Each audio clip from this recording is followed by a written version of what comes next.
Hello friends, എന്നിലെ വീട്ടമ്മയിലേക്ക് ഏവർക്കും സ്വാഗതം. ഇന്നത്തെ ഒരു ഈവനിങ് വ്ളോഗാണ് കേട്ടോ. തിരൂരിലേക്കാട്ടോ പോകുന്നത്. അവിടെ എത്തിയപ്പോൾ തന്നെ ക്രിസ്മസ് ഘോഷയാത്ര കണ്ടു. നിഹമോൾക്ക് ഒത്തിരി സന്തോഷമായിട്ടോ ഇത് കണ്ടപ്പോൾ. അവിടെ എത്തി റോഡിലൂടെ ഇങ്ങനെ നടക്കുമ്പോൾ ഒരു ഹോട്ടലിൽ എത്തിയപ്പോൾ ഏട്ടൻ ചോദിച്ചു പൊറാട്ടും ബീഫും വേണമെന്ന്. കേട്ട പടേ എസ് എന്ന് പറഞ്ഞു. ഏട്ടൻ ഇവിടുത്തെ ബീഫ് നല്ല ടേസ്റ്റാണെന്ന് എപ്പോഴും പറയാറുണ്ട്. പറഞ്ഞത് വളരെ ശരിയാണ്, ബീഫ് നല്ല ടേസ്റ്റായിരുന്നു കേട്ടോ. അതൊക്കെ കഴിച്ചു പുറത്തിറങ്ങിയപ്പോഴാണ് അനിത്യയുടെ കോള് വന്ന് അവരും തിരൂരിലേക്ക് വരുന്നുണ്ടെന്ന് പറഞ്ഞു. എനിക്ക് ബുക്ക് സ്റ്റോളിൽ പോയിട്ട് സാധനം വാങ്ങിക്കാനുണ്ടായിരുന്നു. അപ്പോൾ അതൊക്കെ വാങ്ങി അവരെ വെയിറ്റ് ചെയ്ത് നിൽക്കുകയാണ്.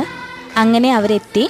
അച്ഛൻ പറഞ്ഞു ഷവർമ്മ കഴിക്കാമെന്ന്. അങ്ങനെ ഞങ്ങൾ ഷവർമ്മ കഴിക്കാൻ വേണ്ടി ഒരു ഷോപ്പിൽ കയറി. ഷവർമ്മയോടൊപ്പം ലൈമായിരുന്നു ഓർഡർ ചെയ്തിരുന്നത്. ഷവർമ്മ അടിപൊളിയായിരുന്നു. സ്റ്റേഷനറി ഐറ്റംസ് വാങ്ങിക്കാൻ വന്നതാണെങ്കിലും എൻ്റെ വയറിൽ നിന്ന് നല്ല കുശാലായിരുന്നു. Thank you.